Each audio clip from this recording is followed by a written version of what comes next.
All right, welcome back to another explainer. Today, we're taking raw, unfiltered data, fascinating sources, and hidden records, and we're transforming them into a journey. We're looking at a massive, literally groundbreaking mystery that spans the entire United States.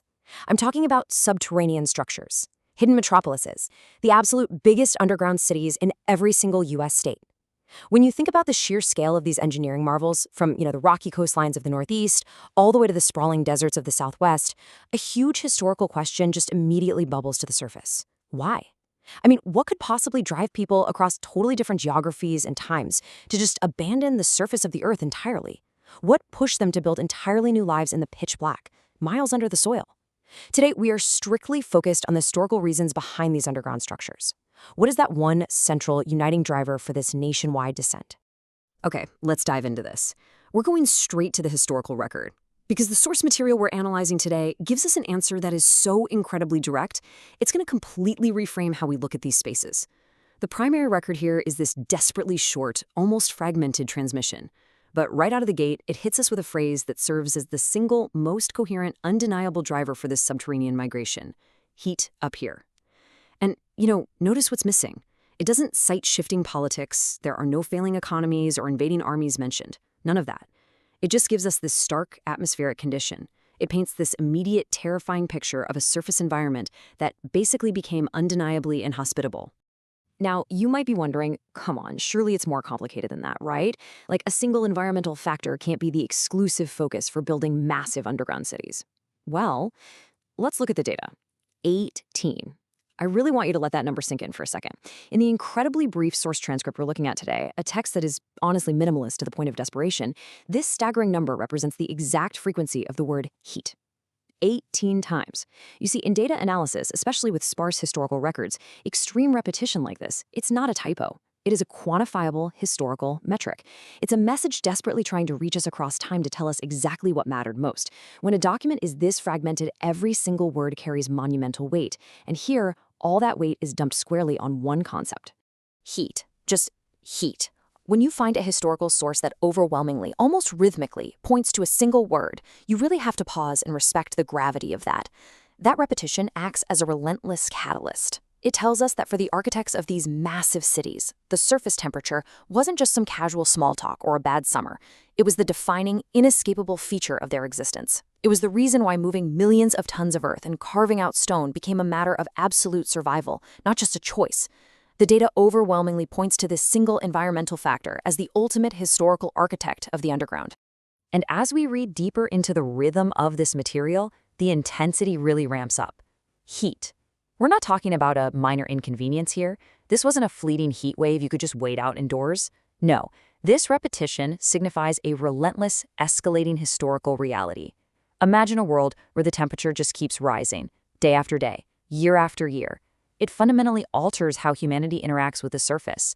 The capitalization we see in our understanding of the data, that represents the sheer, crushing weight of that climate. It demanded a radical structural solution. Society didn't just adapt a little bit, they had to entirely uproot themselves and physically hide from the sky.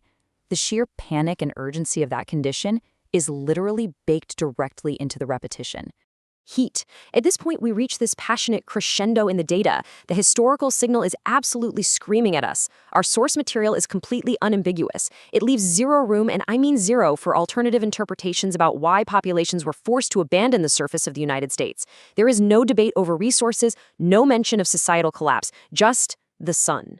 When a historical record beats you over the head with one single environmental condition 18 times in rapid succession, you are looking at the undeniable singular catalyst for mass migration. The surface became utterly untenable. The message was clear: move down or perish.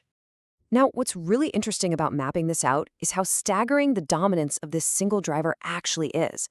Look at the overwhelming disparity. You've got this massive dominating metric for the 18 occurrences of the word heat. And then completely dwarfed by comparison are these incredibly thin, solitary slivers for the single occurrence of the phrase up here and a lone, mysterious letter N. By rigorously analyzing this really minimalist transcript, we absolutely prove the dominance of this single driver. The data just doesn't care about anything else. The historical record of these underground cities is practically synonymous with the suffocating temperature of the surface they left behind. So we actually have to officially redefine what this word means for the sake of this explainer. In our source material, heat isn't just a measurement of thermal energy anymore. It is the overwhelming historical and environmental condition that forced populations to seek refuge below ground. We have to treat this incredibly repetitive data not as some weird transcription glitch, but as an emphatic, unavoidable truth about human survival. This was the ultimate push factor, guys. It drove the drills, it swung the pickaxes, and it shaped the architecture. The harsh, burning earth pushed them away, and the cool, dark stone, that was the pull. Which brings us to the second element of our source data, this tiny, almost throwaway phrase, up here. Let's just sit with the existential weight of those two simple words for a minute. If someone is recording a message specifically about the heat up here, it implies a profound, learned spatial awareness. It creates this gripping mini-narrative all on its own. The speaker is establishing the punishing reality of living on the surface, but the phrasing itself inherently implies a separation. It implies that down there is the known alternative. Up here is where the danger, the exposure, and the heat reside. It perfectly captures that psychological divide between the sun-scorched surface and the sanctuary of the subterranean. And this brilliantly illustrates exactly why those massive cities were built in every single state. It's the core dichotomy of our whole historical investigation today.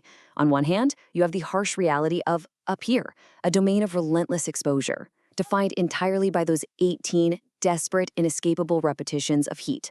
And on the other hand, you have the implied relief of the underground, the domain of escape, of critical temperature control, of basic survival.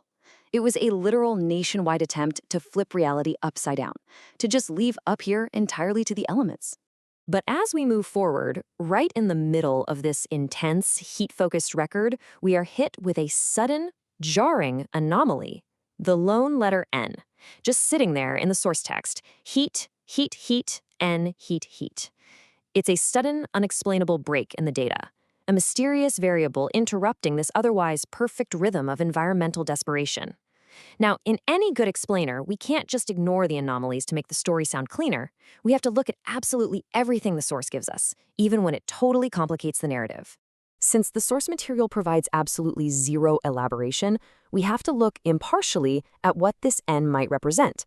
Could it simply be a neutral variable, like a placeholder or a glitch in an otherwise damaged record? Or could it signify a brief, failed attempt at a northward migration to escape the rising temperatures, before humanity ultimately decided that going straight down was the only viable option?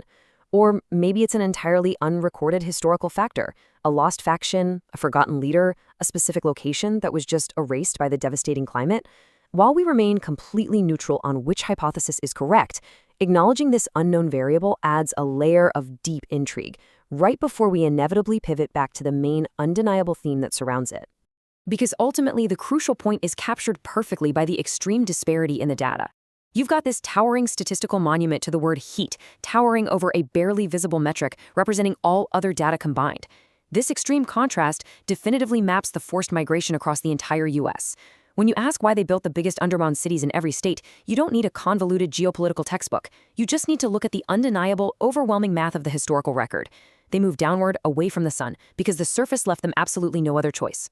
The historical data we've explored today leaves us with a stark, undeniable reality. The massive subterranean cities buried across the country weren't built out of novelty. They weren't some passing architectural trend. They were born of absolute necessity, driven by an overwhelming, relentless environmental force that dictated the survival of everyone involved. So I want you to think about those sprawling structures buried deep beneath our feet, and I want you to ask yourself, connecting your own modern survival instincts to this raw, repeating historical data. When it's nothing but heat up here, how deep will you go?